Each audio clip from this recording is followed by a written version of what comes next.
حي على الصلاة حي على الفلاح.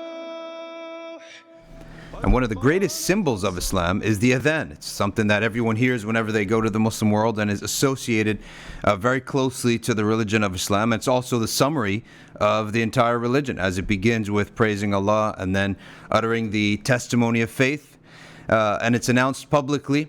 Now, the Adhan and Iqama are things that are specific to the men. So it's something that only men will ever do. And the adhan is done essentially to gather people. However, if you're in your house or if you're praying alone somewhere and you wish to call the adhan because you love the adhan, there's no harm in that. There are a couple of different ways to do the adhan. You may hear the adhan said and the iqama said in slightly different manners, and that's all fine based upon what the scholars took from the companions. Now, the psychology behind it is also something important to know, and it's the idea that nothing just comes suddenly and Allah doesn't spring anything upon you. Rather, you have the adhan, it gets you in the mood for the prayer, it reminds you, it notifies you that the time is in. It also helps you manage your time. You do something from this adhan to this adhan, for example. And people used to meet each other at certain adhans, okay, and at the masjid. And then the iqama is telling us that the imam is here and the prayer is about to begin, so we get into our rows.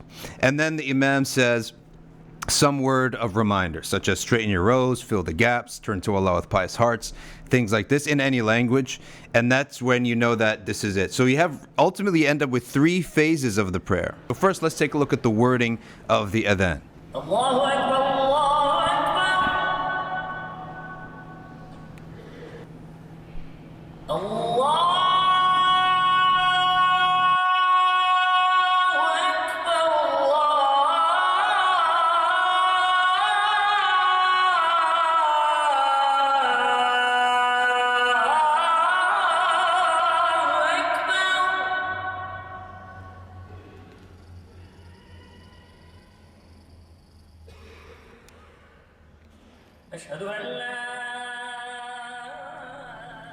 The Iqama as well has different wording, so let's take a look at this wording.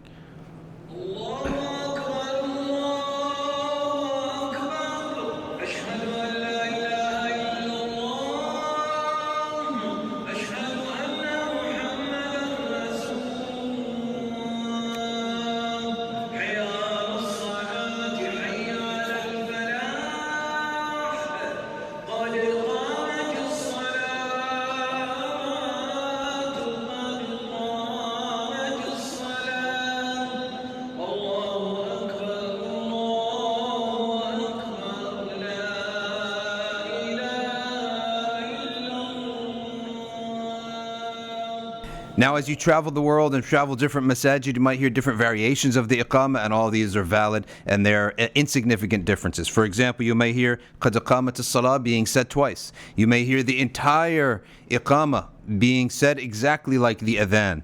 All right, everything repeated 2 times, and that also has its validity. So there, in our law, we have flexibility. Someone might be saying, oh, I wish everything was just one way.